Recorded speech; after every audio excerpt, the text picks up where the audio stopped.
Welcome to ONNPoint. I'm Andy Martins for another edition. We're on TV, we're live, and we're live on Facebook. On this edition, MPP Michael Mantha, a guy that's been doing the job in our neighborhood riding for 8 years, and believe me, folks, he knows how to do the job of the MPP. He'll be my guest right after these messages.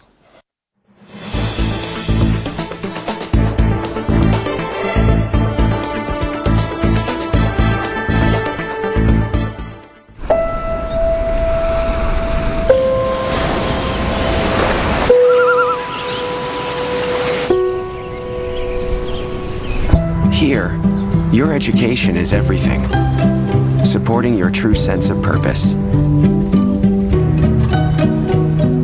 Here, you'll learn from professors who will understand you, who will challenge you, and offer you support on your journey. Here, you'll study programs built on real values: business, technology, science, arts and social sciences, always geared to make a positive difference. Here, you'll have a chance to assist in faculty research, leaving your mark wherever you go. Here, you'll focus on what matters to you and impact the world around you. Algoma University. Come take a closer look. Who's home? Dad's home. And what's he got? Mouth-watering Little Caesars. Download Fido. Dinner? Consider it served. Little Caesars Ultimate Supreme Box Set. A 5-topping deep dish pizza with delicious Italian cheese bread. And I got it for $12. It's Little Caesars and a whole lot of tasty. Hot and ready.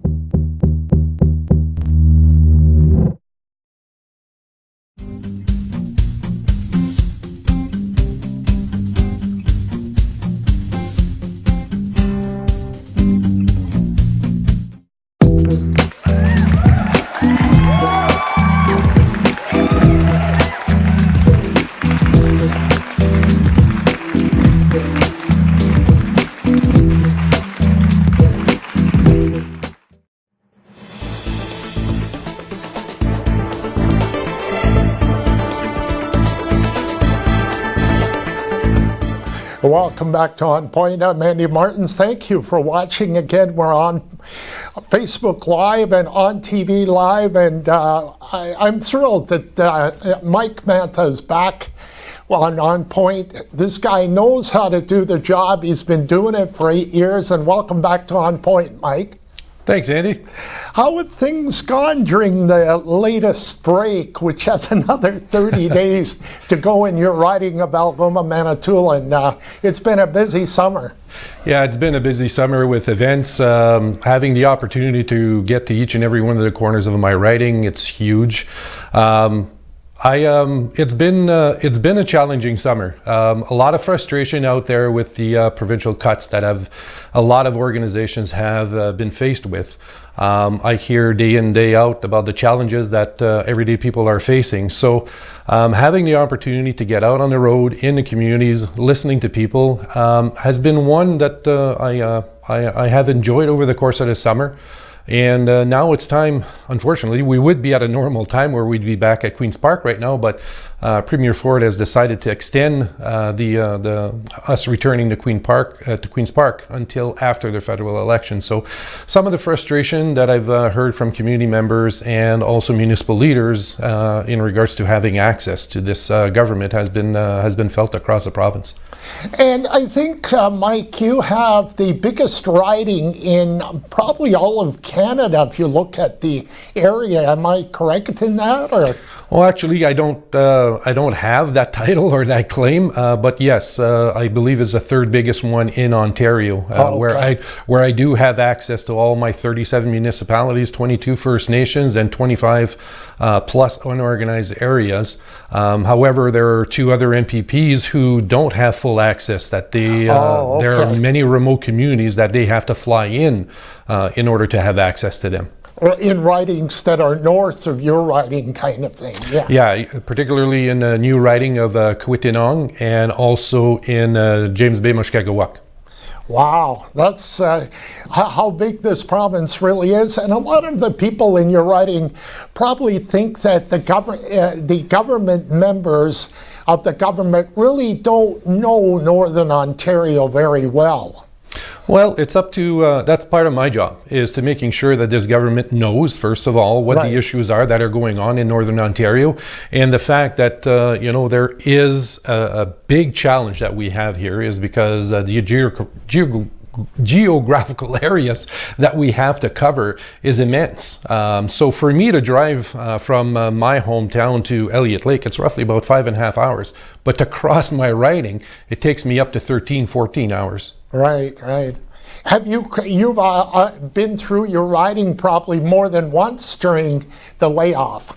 Oh, very much so. And that's one of the commitments that I had committed to when I was elected in 2011 was I'm going to be visible. People are going to be able to talk to me. It's not just events. I don't want to be a picture-taking, cake-eating politician.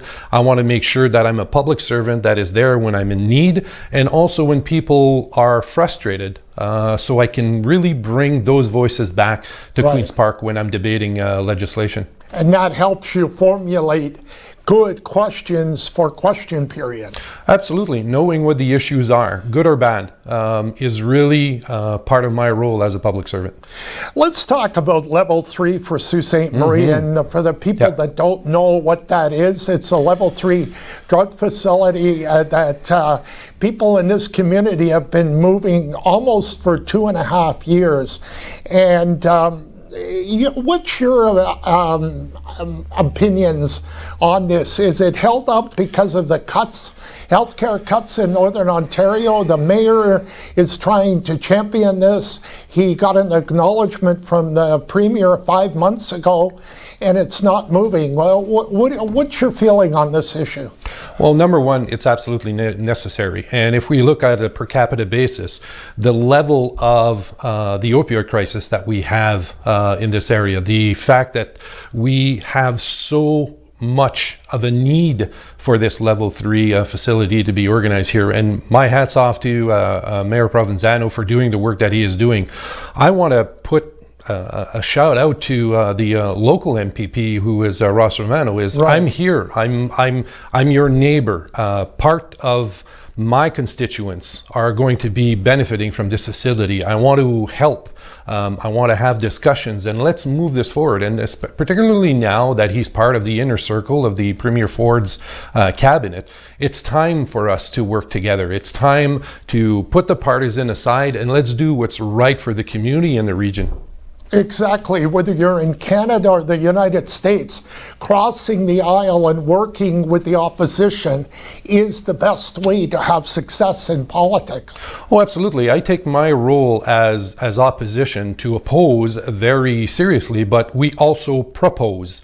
We give ideas, we give options, and as a whole, I choose to believe that all of us who are elected MPPs all want to see better roads, better healthcare, better education, and so on. But it's where that is on your list of priorities and how important is it to you. And again, this is an opportunity that we, both of us, have a vested interest to help our community and the region.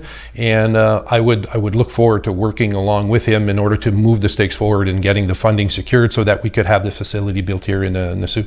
Exactly, and that's how good things happen, working together. And I've taken up this issue as well, trying to do as part of the team that the mayor has said that people in the community can try and move it forward too. And we need better communication in government, Mike. It's that simple, and I think you're seeing it from your end as well. Well, it's frustrating. I was just this weekend over at the ADMA, the Algoma District Municipal Association meeting, where the leaders of the community leaders, mayors and councillors from the various regions in my riding got together to talk about the challenges that they're facing, and they're facing the same challenges and frustrations that we are and my staff are at my office, is that there seems to be a lack of communication between the government and us. When you're trying to move or getting answers or finding the resources, there seems to be a standstill in regards to sharing that information or giving us some direction, and you constantly get silence and for an extended period of time. There are files that we've had open for a very long time that we haven't had a response in quite some time, and there's no reason why for the government to take this approach, like work with the opposition, work as a government, because you're there as a government for the entire province, not just some of it, and answer the questions. Right, exactly. We've had extreme spending for 15 years from the Liberal government, and now we have extreme cutting. You simply can't rock the pendulum that wide and that fast without hurting people along the way. Well, I'm not going to excuse or try to explain what the Liberals did for the last 15 years while they were in government, but when you look at the track record of what this government has done in the last year, there is grave concerns. There's huge cuts that are coming in a variety of areas throughout this province.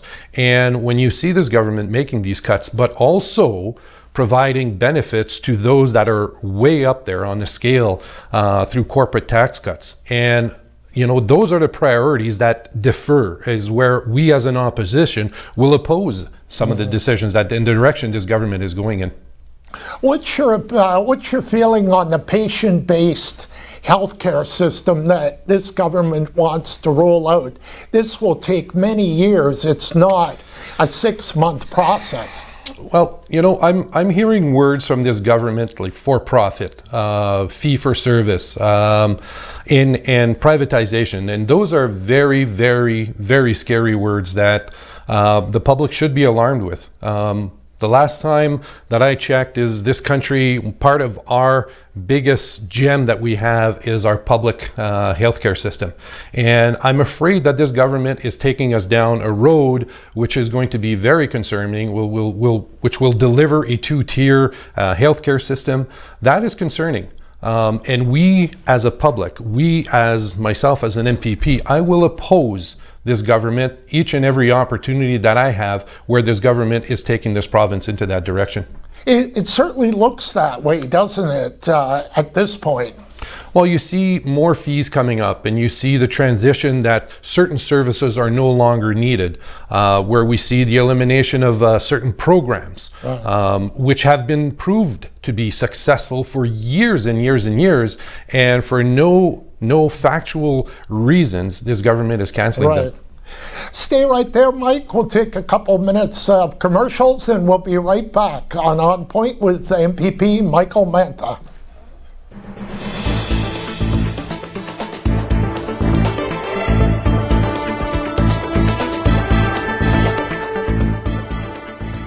This is On TV.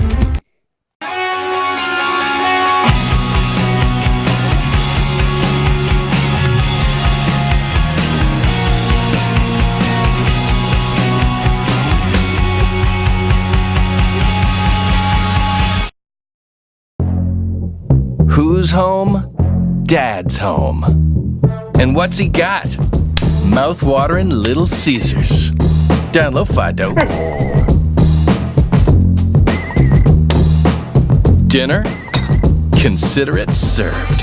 Little Caesars Ultimate Supreme Box Set. A 5-topping deep dish pizza with delicious Italian cheese bread. And I got it for $12. It's Little Caesars and a whole lot of tasty. Hot and ready.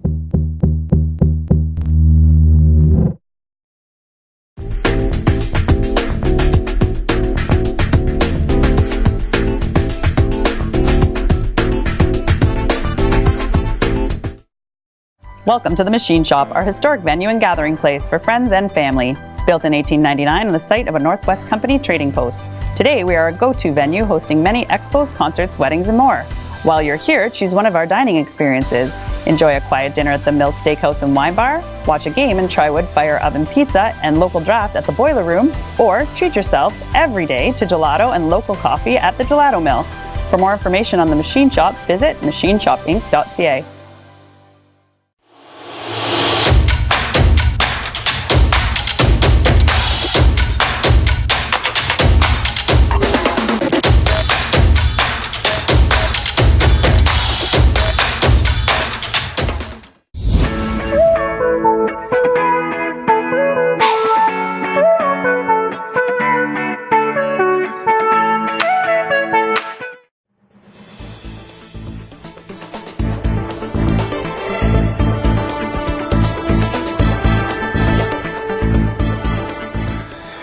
Welcome back to ONNPoint. I'm Andy Martins, and we're live on TV, and we're live on Facebook.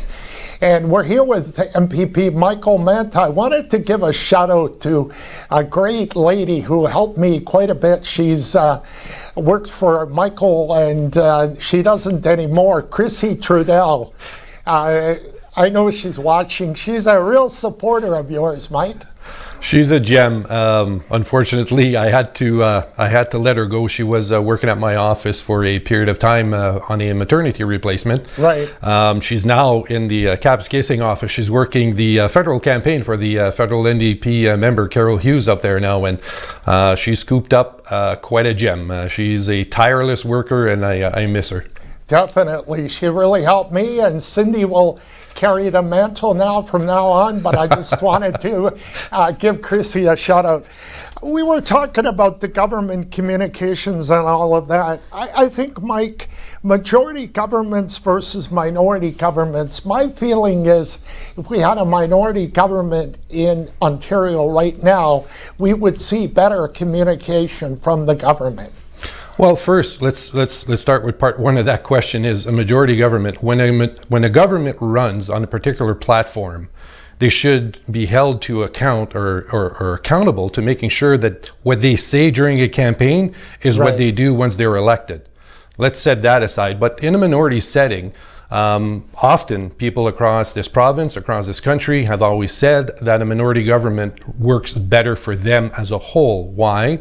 Because you always get 2/3 of the population that are reflected in the policies and the legislation that is being presented or passed at both levels of government. So yeah, at times you have seen where there was some good work that was done by minority governments. Exactly, and a good example, I just watched it yesterday in the United States, was the Contract for America in 1994. They did exactly what they promised they would do. So it can happen in politics. Oh, absolutely, it can. And, it's there.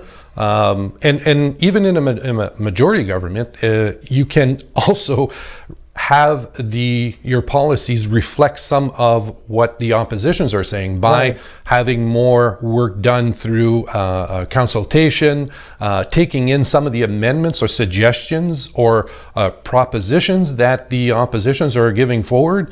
But unfortunately, in the past, with this government, that is not the case. Sadly, at this moment, it isn't.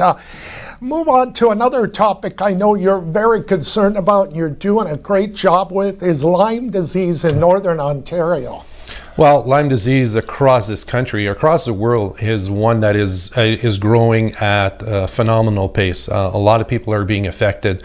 I have been working with Lyme organizations, the G. Magnotta Foundation, which is a fabulous foundation with Melanie, who is leading the research over at Guelph University. There is discussions. We've had a framework task force that has been organized with a goal with 10 major recommendations that have been put forward to this government that have been posted up on the government website. We are looking for centers of excellence so that people that are affected and by Lyme disease can start going through a process of getting patient care on them. We're moving the steps forward, but unfortunately it's not moving fast enough, and there are still some people that are being improperly diagnosed. that are being frustrated and are basically being ignored and shunned away from our healthcare system. For our viewers, Mike, if you let them know, Lyme disease is something you can't get rid of in 6 months. It's pretty devastating, isn't it? Well, it's something. It's a bacterial infection that is a person is infected through the bite of a tick, and the tick, black-legged tick, bites you. Right. Some people show a rash. Some people show a bullseye rash. But a lot of people don't show those symptoms. There are a variety of symptoms, headaches, dizziness, muscle aches. There's a variety of symptoms that people show. And then when you go into a doctor, the falsehood or the myth is that if you don't have the rash or the bullseye rash, then you don't have Lyme disease. So we need to educate not only the public, but we also need to educate our healthcare professionals so that they can start doing a diagnostic treatment of individuals that are coming in with a variety of reasons as to why they're feeling so terribly about themselves and why their health is deteriorating. That's a terrible thing, yeah, when the symptoms don't show. It's almost like cancer. Some of the symptoms don't show until it's too late. Well, yeah, and it's, I choose to believe it's never too late. However, it's never too late to learn. It's never too late to have Lyme literate information that is both out there for the doctors and also for the public so that they can take the appropriate steps in order to get to better wellness. Let's, before the broadcast, we talked about 9-0, but I think it's good for a viewing audience to see how hard MPPs work. Can you give us a brief overview of how many hours in a day in the life of an MPP once the regular routine gets going in about 30 days? You're asking me to brag? Well, you're a hard-working guy, 12 to 14 hours a day. I think it'd be valuable for people to learn what an MPP actually does. Well, you know what, for me, I may be an anomaly. I love what I do. I love my job. So really, it's not work. And I find myself at times pinching myself and saying, really, I get to do this? But when you wake up, and this is something that I share with students each and every day when I talk to them in their classrooms is find your passion. Find out what your purpose is in life and don't let anybody tell you can't do it. And go out and do it. Just do it. Do it each and every day. There's the thing that is most tragic is that when someone wakes up in the morning and says, "Oh, I got to go to work." Right. For me, it's, I got to go to work. Right. And my days are filled from the first thing that I get up in the morning, either meeting up with people over at the coffee shop at the Tim Hortons or at the gas station or at a breakfast till whenever I get home in the evening. That's the normal functions of when you're in your writing away from Queen's Park. But when you're over at Queen's Park, my day normally starts at 7 o'clock in the morning, go into the office. Right. You go through your mail, your documentation, the legislation that is going to be discussed on the within the context of the House. Or if you're not on House duty that day, you're preparing your notes and looking at some of the information that you're going to need in order to have fruitful discussions with the stakeholders that you're going to be meeting over the course of the day. You get through your day. In the evenings, when you're at Queen's Park, there are stakeholder meetings or there are receptions where you can build your own bridges with government, with other MPPs, with bureaucrats, with stakeholders as well. And then you have the opportunity to come back at your office, finish off your day, and then you head home and you start the next day.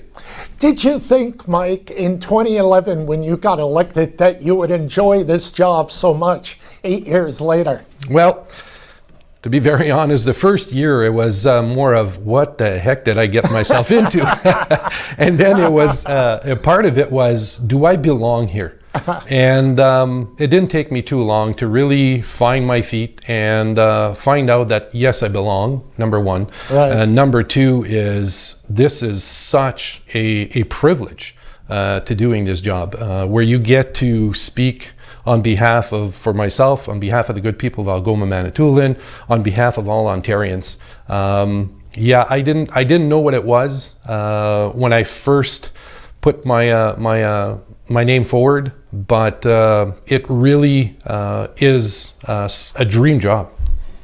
It is, and knowing you, I think when you enjoy what you do, whether you're in Elliott Lake or in Toronto, you wake up with a lot more enthusiasm than if you were working a 9-to-5 job. Well, yeah, you want to go out, you want to have that discussion, you want to meet with people, and a lot of people come up to me and they always ask me is, how do you deal with all the negative? And they're puzzled when I tell them what negative. People aren't personally mad at me as an individual. They're mad at how certain policies and legislation are affecting their lives. So you have the opportunity to listen. You have the opportunity to bring their concerns forward. And there's nothing more rewarding when somebody approaches me and I use that discussion when I'm on the floor of the legislature. And people are going like, he's really listening. I'm seeing my issues getting dealt with. Give you a lot of examples. Is some of the road conditions have been horrible. You know, both in the winter, over the course of the summer. Now we've had some resurfacing of certain roads. I was just on Highway 638 in back of Bruce Mines and leading into Echo Bay. There are problems with that road. So I listen to individuals. I go out. Do the witnessing for myself and bring those issues forward. And you know, that's the role of an MPP. You speak for people in your riding and in Sault Ste. Marie and wherever you go, and it is a very, it generates a lot of enthusiasm within, doesn't it, to be able to do that? Oh, absolutely. And you know, I look at Sault Ste. Marie as being part of the puzzle of Algoma Manitoulin, because I have people coming in from a variety of communities around Sault Ste. Marie, and I have people from Sault Ste. Marie coming into the Algoma region. So it's a big part of the puzzle, and there's a lot of voices here, and I normally hold you know, constick clinics down at the Water Tower Inn here in town, where people here from town also come and speak to me. Great, Mike. It's so thrilling that you were able to take time. Thank you very much. And we'll have you on again. That's MPP Michael Mantha. We'll be back to wrap up the show right after these messages.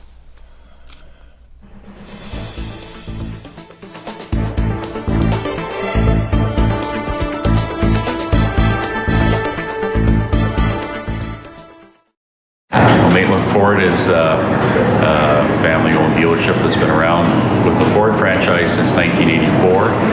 What I love of my Ford, I love the technology. I love the way it rides, I love the way the seats hug me, and I love the control I have right at the steering wheel. When they say that it's a true family atmosphere, it is 100%. They've been in business for close to 50 years. Employee pricing is back. That means you pay what we pay for a Ford SUV, F-150, Ranger, or Mustang. You pay what we pay. Absolutely.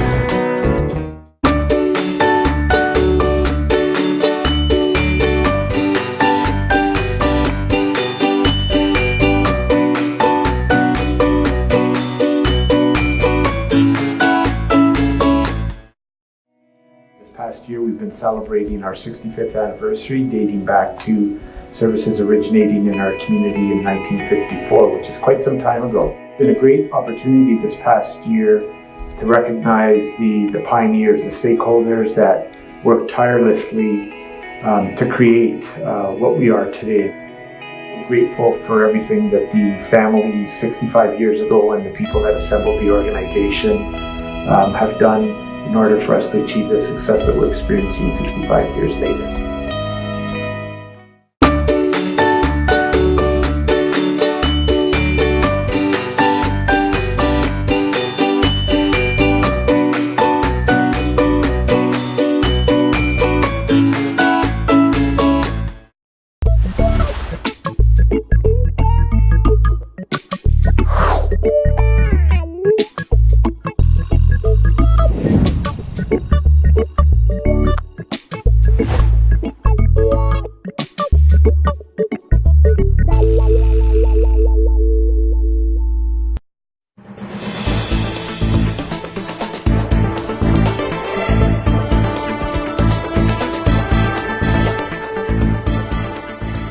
Back with ONNPoint on TV Live and Facebook Live. Thank you so much to MPP Michael Mantha. It was a great show, and I hope you were informed of how an MPP works both in the riding and in Toronto. The next month is right beyond us, coming up in the next month. 3 of the 5 candidates running in the federal election, ONNPoint, and also the debate on this channel on October the 10th. Lots of election coverage. Until the next edition of ONNPoint, I'm Andy Martins. We'll see you then.